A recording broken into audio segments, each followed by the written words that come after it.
warahmatullahi wabarakatuh. Saya Yeni Farida, fasilitator dan calon guru penggerak rekognisi Angkatan 10 Kabupaten Flores Timur.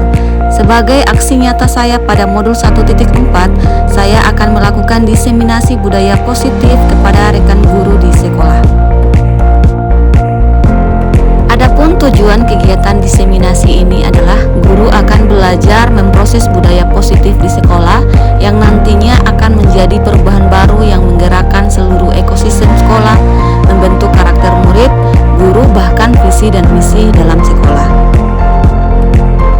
Tujuan yang kedua adalah tempat berproses atau wadah untuk berdiskusi dan menumbuhkan semangat satu dengan yang lainnya agar dapat tercipta pribadi-pribadi dengan kontrol penuh pada diri dan karakter yang kuat yang nantinya menjadi penggerak tatanan komponen sekolah. Baik, berikut ini adalah kegiatan diseminasi yang saya lakukan.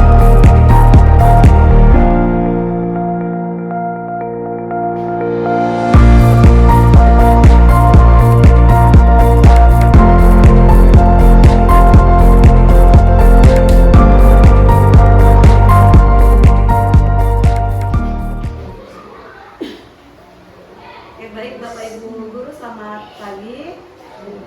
Baik, hari ini mungkin terima kasih Bapak Ibu sudah bersedia untuk kita bersama-sama di komunitas belajar kita untuk saya sedikit memberikan beberapa praktik baik terkait dengan budaya positif. Namun sebelum kita memulai kegiatan kita pada pagi hari ini, mungkin dari salah satu kesediaan Bapak Ibu Guru bisa memimpin kita dalam doa.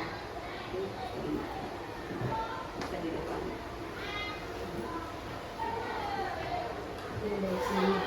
Bapak kita, kita berdoa bukan saya berdoa sesuai dengan kepercayaan saya, terus kita berdoa makasih Bapa dalam kerajaan surga, yang bersyukur untuk pertolongan Tuhan bagi kami sepanjang kehidupan kami, terdiri dari hidup kami masing-masing, sehingga kami berada di tempat ini dan keadaan baik dan semangat. Bapak di surga, Engkau mengetahui apa yang kami lakukan di saat ini.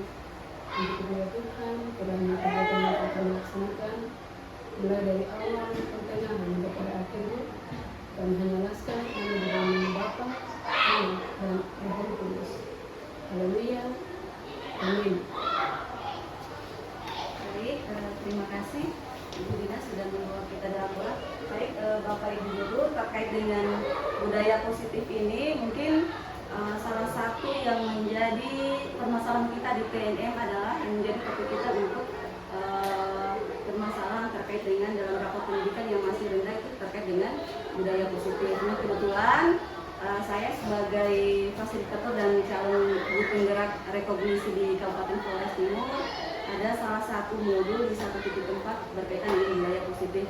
Nah, kebetulan jadi supaya bagaimana kita bersama-sama untuk mempelajari budaya positif sehingga bisa meningkatkan atau membawa perubahan yang positif pada saat kita sudah melakukan atau mempelajari budaya positif, Bapak Ibu. Nah, di sini untuk budaya positif ini ada dua, Bapak Ibu. Yang pertama adalah disiplin positif dan nilai-nilai kebajikan universal, kemudian motivasi perilaku manusia, kebutuhan manusia, kemudian keyakinan kelas, kemudian ada posisi kontrol kita sebagai guru, dan ada yang namanya segitiga restitusi. Jadi nanti untuk keenam topik ini itu akan saling terkait satu sama lain. Jadi dari yang pertama kemudian sampai dengan bagaimana itu segitiga restitusi. Nah, jadi untuk yang pertama Bapak Ibu, nah, disiplin dan nilai-nilai kebajikan universal. Nah, mungkin sebelum kita ke materinya, saya ingin bertanya kepada Bapak Ibu semua, kira-kira disiplin yang selama ini yang terbayang di benak Bapak Ibu itu berkaitan dengan apa kalau selama ini yang kita pelajari? Misalnya seperti apa disiplin terkait apa? Sopan santun, kemudian disiplin waktu, disiplin berpakaian. Oke, jadi baik, untuk seperti yang disampaikan Bapak Ibu tadi, sebenarnya dalam budaya kita Bapak Ibu, makna kata disiplin itu maknanya sebagai atau yang menjadi suatu yang dilakukan seseorang pada orang lain untuk mendapatkan kepatuhan. Misalnya kita cenderung di sini menghubungkan kata disiplin itu ketidaknyamanan seperti yang disampaikan Bapak Ibu tadi, misalnya disiplin berpakaian, kemudian disiplin waktu. Kemudian tiba-tiba ada anak yang melakukan pelanggaran, misalnya ini cara berpakaiannya salah atau tidak sesuai peraturan, biasanya kita langsung menghukum kan? Biasanya kita langsung mengambil tindakan, padahal sebenarnya sebagai pendidik itu tujuan kita adalah menciptakan anak-anak yang memiliki disiplin diri sehingga mereka dapat berperilaku dengan mengacu nilai-nilai kebajikan universal dalam memiliki motivasi intrinsik, bukan intrisik. Motivasi intrinsik itu maksudnya motivasi yang berada dari dalam diri anak tersebut, bukan dari luar, ya, bukan dari luar. Nah, kemudian nilai-nilai kebajikan itu yang dimaksud seperti apa?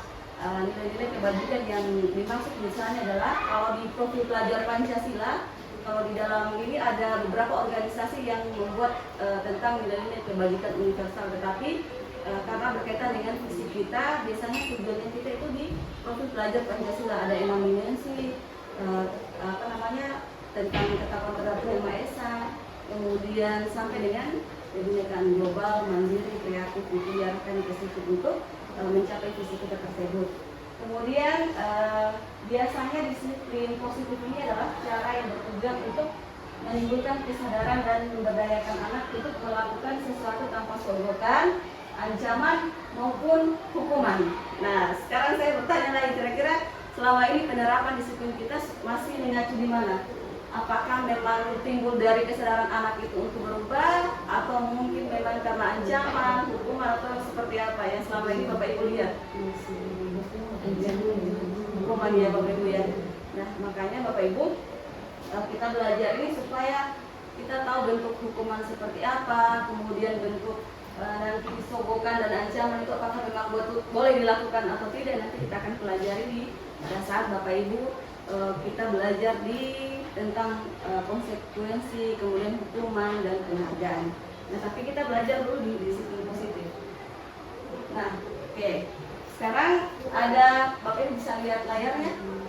Sekarang menurut Bapak Ibu ada di sini tindakan guru, ada 1, 2, 3, 4, 5, 6, 7, 8, 9, 10. Ada 10 tindakan yang dilakukan guru. Menurut Bapak Ibu, di sini hukuman atau konsekuensi yang pertama dulu, mencatat 1000 kali di dalam buku kalimat, saya tidak akan terlambat lagi karena terlambat di sekolah.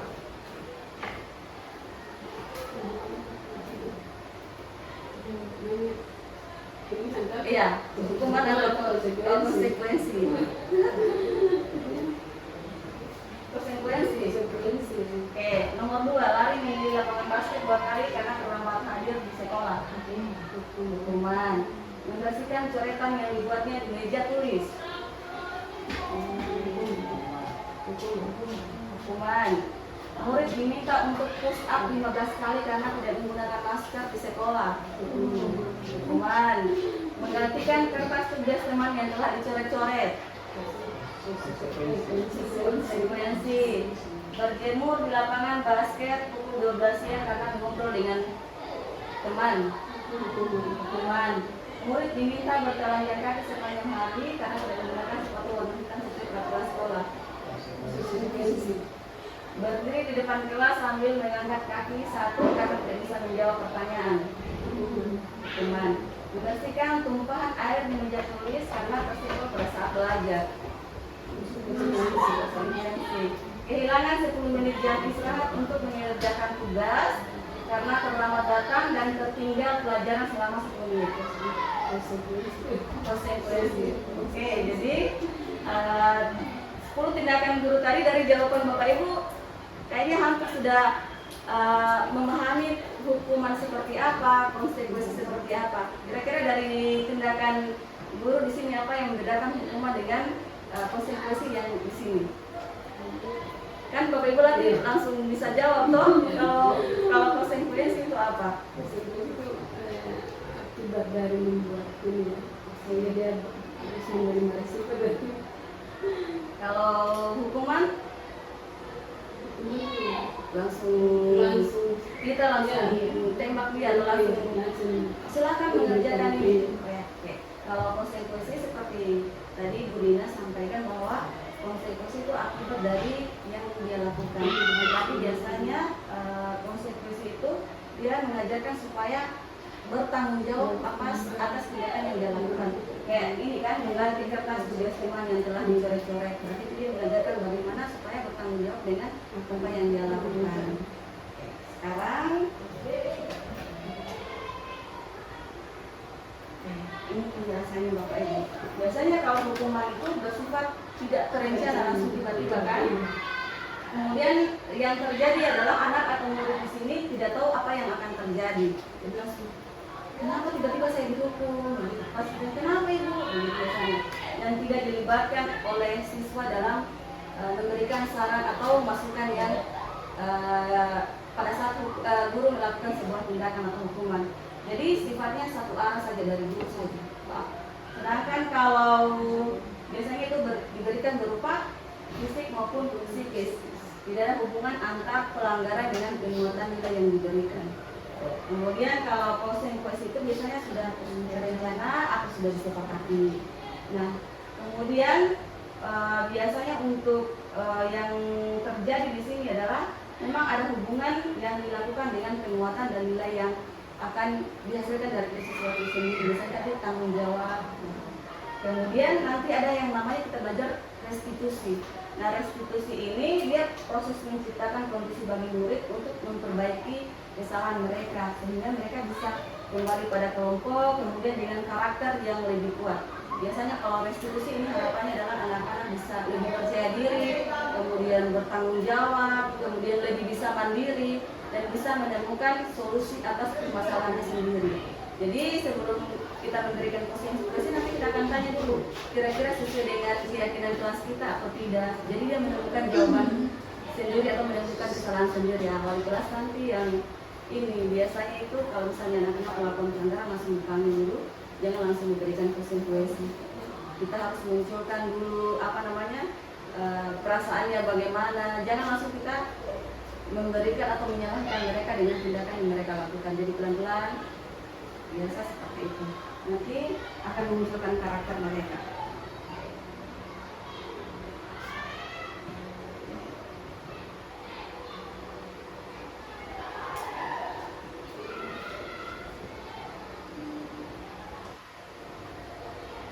Kemudian tiga motivasi atau motivasi dan perilaku manusia biasa ada yang namanya teori stimulus respons sama teori kontrol. Kalau teori kontrol itu yang mengontrol kita adalah diri kita sendiri. Setiap perilaku seseorang memiliki tujuan baik dan maupun buruk. Sedangkan kalau teori kontrol itu segala usaha untuk mempengaruhi orang lain agar mereka melakukan perilaku tertentu sesuai yang kita inginkan.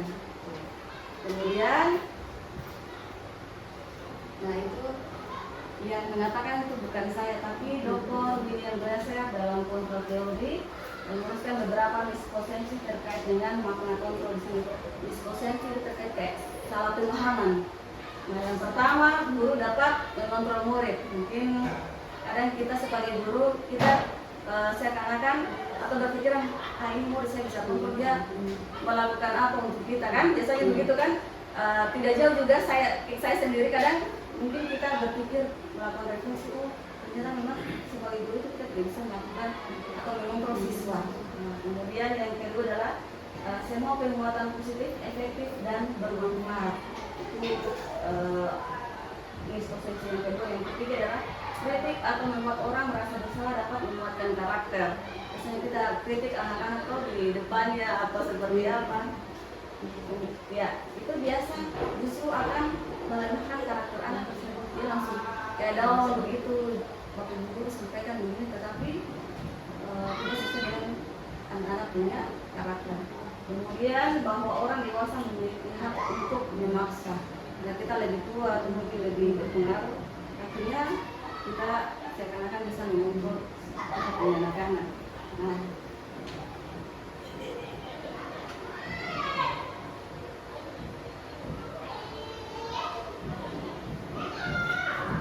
jadi untuk stimulus respon di sini sama berkontrol pandangan tentang dunia. Yang pertama adalah stimulus respon itu realitas atau kebutuhan kita sama.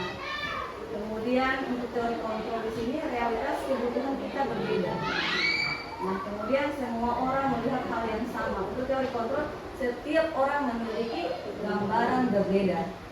Kemudian kita mencoba mengubah orang agar berpandangan sama dengan kita. Tapi untuk teori kontrol kita berusaha memahami pandangan orang lain tentang dunia. Jadi kita harus memahami anak-anak kita apa sih sebenarnya kebutuhan mereka yang harus dipenuhi. Misalnya mereka biasa main bola di depan kelas, kira-kira mungkin sebagai guru kita lihat salah, padahal sebenarnya anak itu hanya membutuhkan kebebasan. Mungkin bosan main di lapangan, kita arahkan di mana mungkin main di lapangan yang sebelah sini. Atau mungkin anak menyanyi di dalam kelas sampai kedengaran di ruang guru, padahal kebutuhannya sebenarnya itu tidak salah. Kebutuhannya harus mungkin kita dengarkan dia untuk menyanyi. Nah, itu biasanya itu kita harus paham dulu dia punya kebutuhan.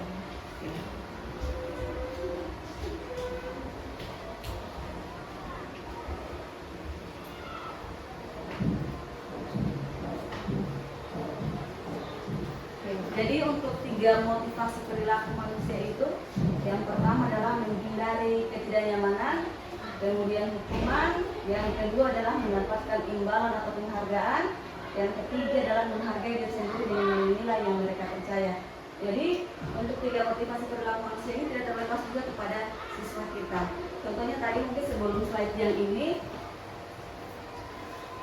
biasanya tujuan pengendara itu memakai helm lengkap dengan semua, karena tujuannya apa? Untuk menghindari tilang atau hukuman, kan itu tujuannya toh. Jadi kita harus fokus kepada tujuan yang dilakukan oleh anak-anak. Oke, jadi tadi mungkin Bapak Ibu Guru sudah menjawab pada saat kita cerita tentang ketiga jenis motivasi, manakah yang terkait dengan apa yang mendasari perilaku dari anak-anak. Bapak Ibu Guru tadi sampaikan kebanyakan untuk menghindari hukuman. Jadi kita perlu refleksi lagi. Kira-kira apa yang menyebabkan anak-anak berperilaku seperti atau melakukan tindakan yang mungkin kita rasa salah. Jadi di sini pertama adalah 5 kebutuhan dasar manusia. Yang paling di tengah-tengah itu adalah seluruh manusia pasti tujuannya untuk bertahan hidup, Ibu ya. Tapi ada 4 yang perlu Bapak Ibu pahami di sini.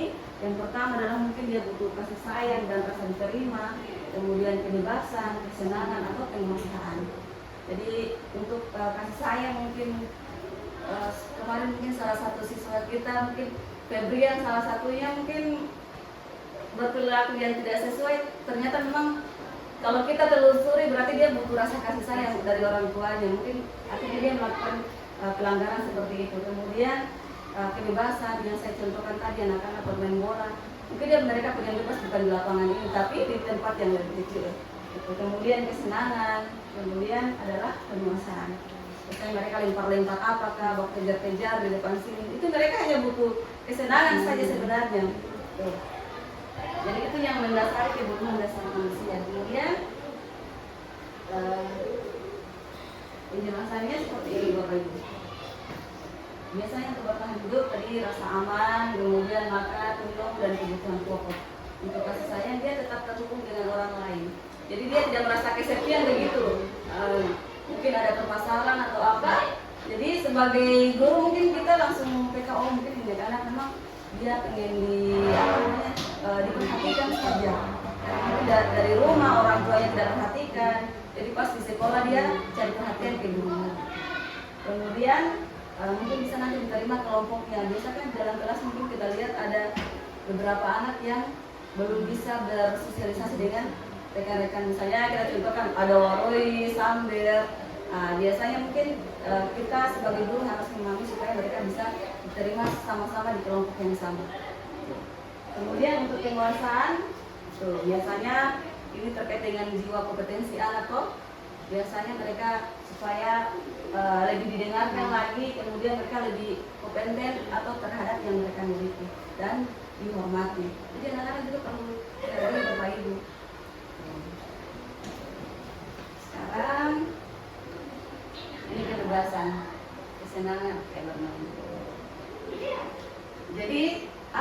kasus di depan. Ini ada Dinda, seorang anak kelas 3 SD. Begitu tiba di rumah, ia menangis dan mengadu pada ibunya bahwa dia dibenci pada Ibrahim gurunya. Nah, menurut Anda, kebutuhan apa yang harus dipenuhi oleh Dinda? 1, 2, 3, 4. Ada 4 jawaban Dinda di situ. Kira-kira yang jawaban pertama, ibu guru bilang, aku tidak boleh bersenang sewaktu mengerjakan tugas. Katanya kelas harus tenang, tidak ada suara. Kan tidak seru jadinya. Itu kebutuhan apa yang harus dipenuhi dari 5 kebutuhan tadi?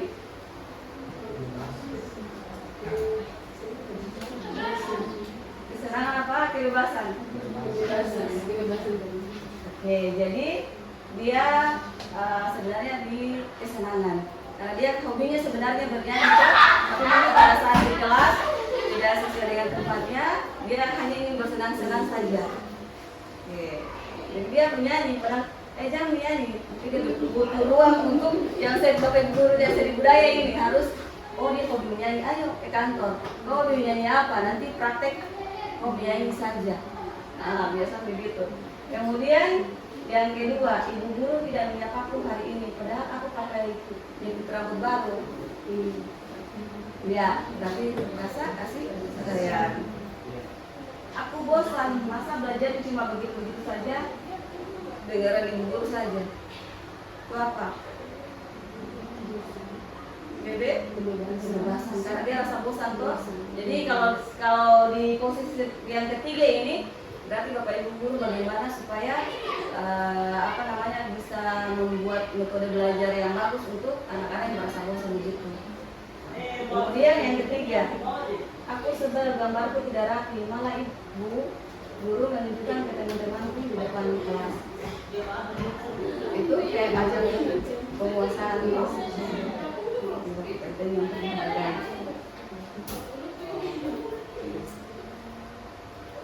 Oke, sekarang berkaitan dengan keyakinan kelas.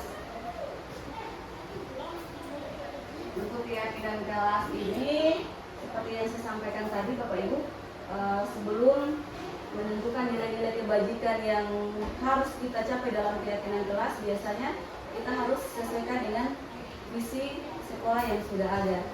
Nah, untuk visi sekolah ini, mungkin nanti kita perlu kaji kembali ke atas. Sebelumnya Ibu Isna yang kemarin kan sudah guru penggerak toh, biasanya mungkin visi yang dirumuskan bersama-sama harusnya disosialisasikan bersama-sama, kemudian nanti kita lihat apakah sudah sesuai dengan yang apa kondisi dari sekolah sendiri. Nah, nanti dari visi itu kita langsung buat keyakinan kelas, nilai-nilai kebajikan apa yang harus kita, apakah disiplin, apakah kemandirian, apakah kreatif, dan lain sebagainya. Kemudian di sini keyakinan kelas itu harus menunjukkan seseorang itu agak lebih tergerak dan bersemangat lagi.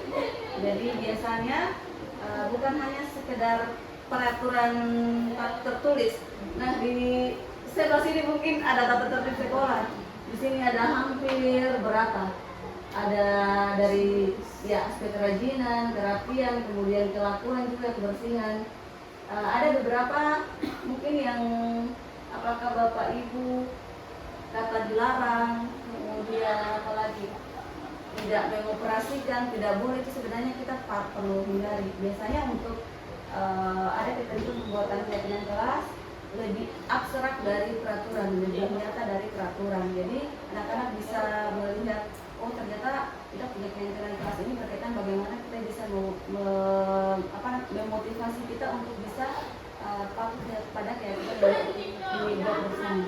Kemudian sedikit saja 6K atau 7K, jadi anak-anak bisa mudah ingat. Kalau kesannya banyak, apa sih terlalu banyak sekali peraturan yang Bapak Ibu buat di sekolah, akhirnya mereka lupa. Kalau keyakinan kelas itu lebih membekas di hati mereka. Misalnya kalau sedikit saja pasti mereka akan ingat. Jadi misalnya memakai seragam yang rapi sehingga terlihat rapi. Kemudian berupa pernyataan universal. Universal di sini maksudnya pernyataannya tidak bersifat mengekang anak tersebut, tetapi lebih bisa mengekspresikan atau bisa melihat dari nilai-nilai kebajikan yang mereka bisa raih atau capai. kalau dilarang, kemudian apa lagi di sini? Kebanyakan dilarang toh. Jadi sebenarnya itu tidak boleh karena semacam peraturannya mengikat anak tersebut. Kemudian sesuai kondisi kelas dan sekolah agar mudah diterapkan. Jadi kalau kondisi kelas berarti keyakinan kelas, kalau sekolah berarti keyakinan sekolah. Dibuat dalam bentuk positif, jadi kata-katanya itu harus positif. Kemudian semua warga kelas atau sekolah dilibatkan saat membuat keyakinan kelas tersebut. Jadi itu maksud saya tadi. Jadi kalau misalnya sebentar, mungkin nanti supaya ada hasilnya yang saya sampaikan hari ini, kita buat keyakinan sekolah atau keyakinan kelas. Jadi nanti wali kelas bisa sosialisasi ke kelasnya masing-masing dengan anak-anak. Misalnya kalau misalnya kita sudah sepakat hari ini keyakinan kelas atau sekolah ini saja. Dari kelas ada yang tambahkan, tawarkan ke anak-anak. Jadi bukan kita saja, bukan kita guru, tapi guru dan anak-anak itu terlibat semua. Ini contohnya.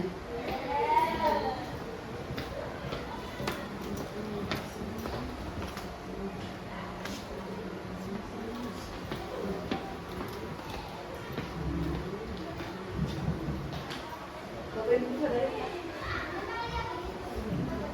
tidak, dia sudah tidak apa-apa. Ada punya ada. Ada itu punya ada. Ini keyakinan kelas.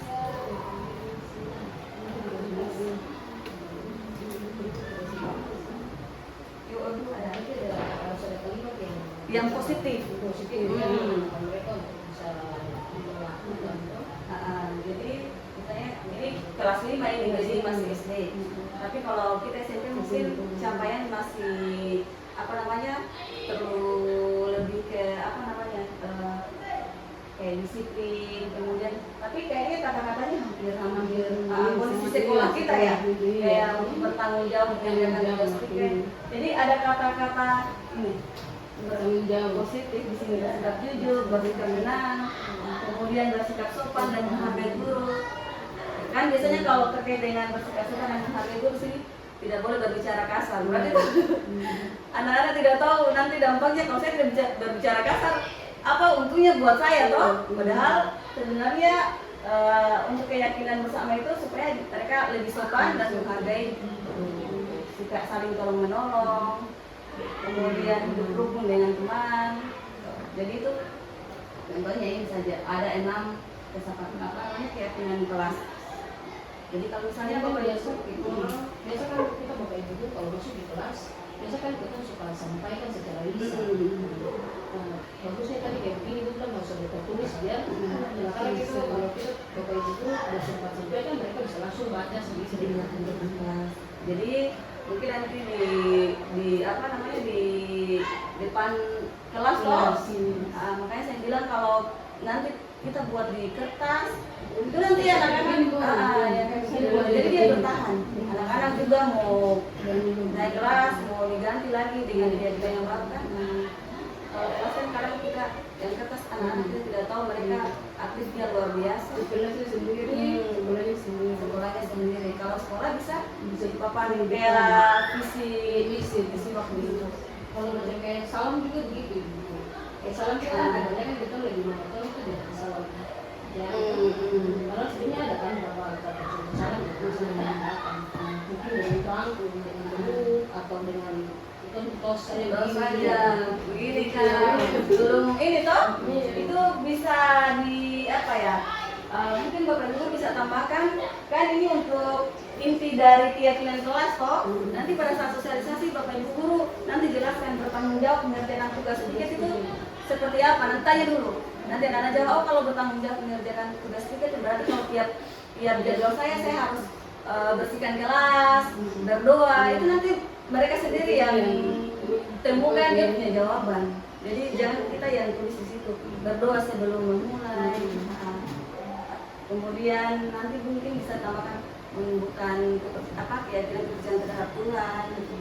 Apa yang dilakukan tindakan berdoa sebelum belajar, sebelum pulang gitu. Mengikuti ibadah. Nanti kalau misalnya pada saat anak-anak kabur dari ibadah, langsung kita tanya, kira-kira kalau misalnya sudah keyakinan kelas sudah dibuat atau keyakinan sekolah sudah dibuat, nanti kita tanya, kenapa lari di hujan, atau kira-kira kenapa berpang di sini, pasti mereka tidak tahu, nanti kita jelaskan, ibu dengar tadi tidak ikut ibadah, kamu kenapa tidak apa yang kamu lakukan itu benar apa salah, nanti kan salah ibu karena saya nanti kita temukan kalau tidak ada keyakinan kelas apa yang kamu sudah tidak yang begini atau tidak lakukan, dia akan menjawab menunjukkan kepercayaan. Kalau misalnya anak-anak sudah paham keyakinan kelas yang kita sudah buat itu langsung dia akan jawab sendiri, jadi dia akan memberikan terus, berarti kalau saya kabur saat ibadah berarti memang keyakinan sekolah saya langgar, tidak menunjukkan kepercayaan saya terhadap Tuhan Yang Maha Esa. Jadi memang untuk keyakinan kelas ini pelan-pelan kita praktekkan di sekolah. Apakah memang karakter anak itu atau karakter tiap daerah katanya kita punya anak keras atau bagaimana? Apakah bisa? Tapi kita coba saja. Semoga dia 1% saja, 2% saja satu anak yang ini bisa berubah sedikit. Jadi makanya saya bilang tadi setelah itu mungkin wali kelas bisa sosialisasi sedikit atau pada saat nanti mungkin kita sama-sama di penerimaan lingkungan sekitar, kadang-kadang satu kali kita bikin kegiatan untuk budaya positif ini toh, karena bukan hanya guru sebenarnya yang istimewa untuk bagaimana bisa berubah, tapi sebenarnya butuh kolaborasi guru-guru sebenarnya sekolah-sekolah dengan anak-anak untuk menciptakan budaya positif melalui kolaborasi. Kemudian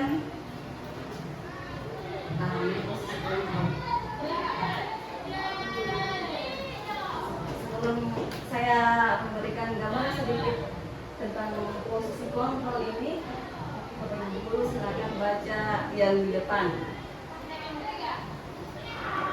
Aku jarang sekali hadir di pembelajaran di sore, dan pada saat hadir pun aku seringkali mengganggu ibu dan berkata kasar pada temannya dan sering terjadi pertengkaran. Hal ini sudah sangat mengganggu sekali guru. Apa yang Bapak Ibu lakukan? Tidak saling menghormati. Dan saya Pak,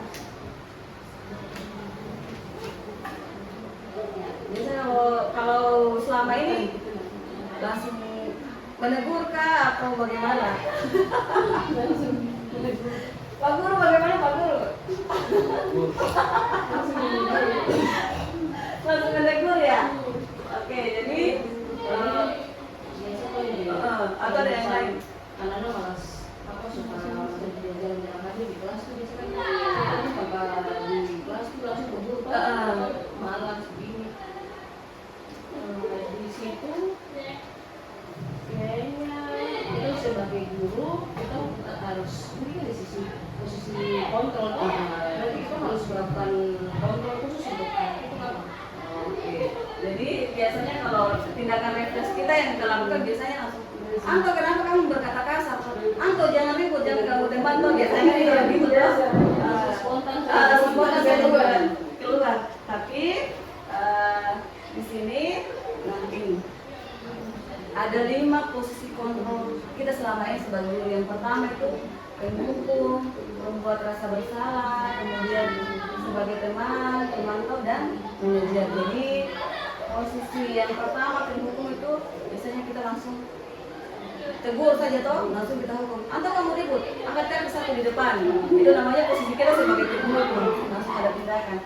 Kemudian pembuat rasa bersalah, misalnya pembuat rasa bersalah ini hampir sama dengan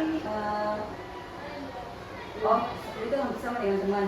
Membuat merasa bersalah itu biasanya dia kata-katanya secara halus. Kalau penghukum dia kata-katanya ya, membuat rasa bersalah biasanya itu langsung menolak ke hati anak tersebut. Aduh, kenapa Anto kamu ribut sekali? Nanti kalau kamu ribut sekali nanti kalau ke sekolah dengar ada masalah di sekolah, kalian bertengkar bagaimana? ibu tidak senang. Tapi saya katakan, nanti saya bikin seperti ini nanti ibu kayak kepala malah kayak ibu. Atau misalnya selama ini misalnya contohnya kayak Amos, biasa kita tiba-tiba ditinggalkan Amos nanti kepala sekolah marah dengan ibu kok bikin begini kamu terus-terusan nanti kasihan bapak ibu di sekolah orang tua datang ke sini marah dengan bapak ibu nanti saya katakan saya kecil besar dengan kamu selama ini kamu tidur tapi tidak pernah sadar-sadar kayak dia buat langsung rasa bersalah. Kalau sebagai teman biasanya kayak mungkin kita contohnya kayak kasus Amos tadi, panggil pelan-pelan Amos kenapa kok bikin begini kan gitu. Nanti kalau ini tidak boleh lagi, nanti kalau bolos lagi besok-besok dia sudah nanti kok punya absen saya kasih hadiah itu sebagai teman. Biasanya ada sesuatu maksud dari guru tersebut. Saya atur Sebagai wujud implementasi dari diseminasi budaya positif, salah satu guru sebagai wali kelas bersama-sama dengan murid membuat keyakinan kelas bersama. Kemudian apa lagi? Selain tugas, apa lagi yang harus kalian bertanggung jawab di kelas? Membersihkan kelas. Itulah tanggung jawab yang harus kalian kerjakan. Sikap jujur. Bersikap jujur di sini seperti apa yang kalian tahu? Bersikap jujur dalam kelas. Ya, betul. Jadi kalau teman punya bolpen atau barang hilang, kalian harus jujur harus kembalikan. Misalnya kalau kalian bawa, kalian harus kembalikan. Terus apa lagi kalau bersikap jujur? Ya?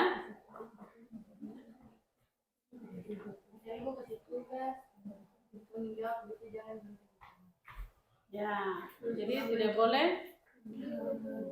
Mohon harus bersikap jujur. Jadi itu masuknya poin bersikap tenang saat pelajaran berlangsung. Bersikap tenang saat pelajaran berlangsung di sini seperti apa? Contohnya? Harus fokus. Kemudian apa lagi?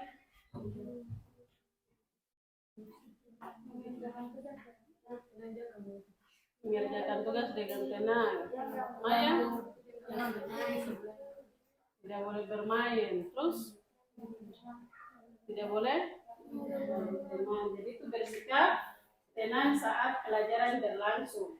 Itu poin yang ketiga. Kemudian saling tolong menolong.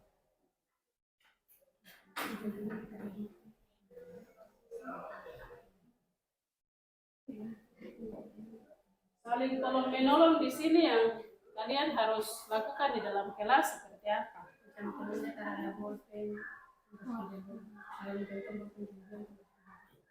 Ya, betul. Jadi kalau teman tidak, kalian ada kelebihan bolpen, teman sebelah tidak ada bolpen, kalian harus pinjam ke teman. Itu masuknya saling tolong menolong. Terus apa lagi? Tolong menolong, misalnya kalau tolong menolong dalam kelas. Ya? Ya harus saling berbagi toh. Itu poin keempat. Kemudian yang kelima adalah hidup rukun dengan teman. Saling. Terus apa lagi?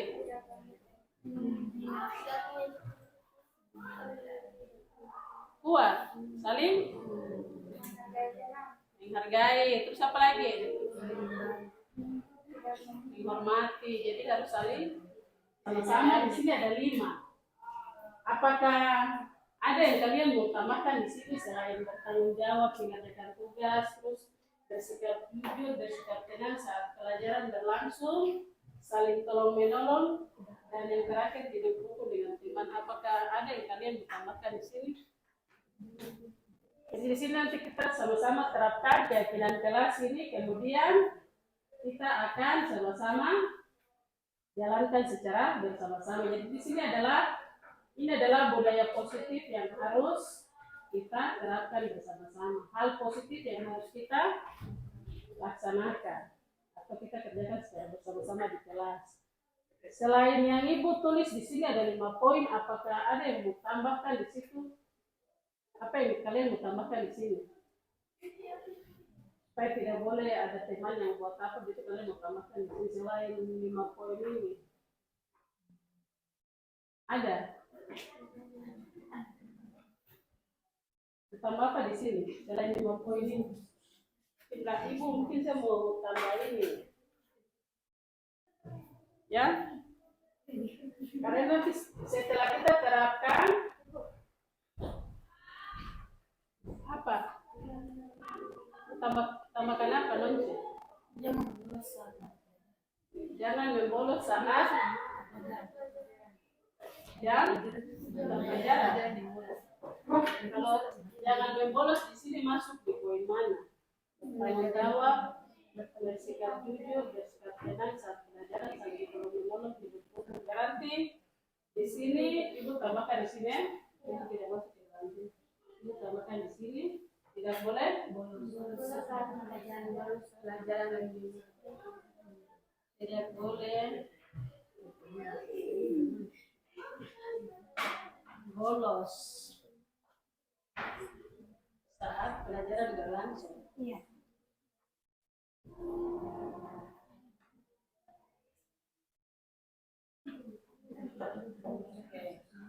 Jadi yang kalian tambahkan lagi untuk keyakinan kelas jadi adena.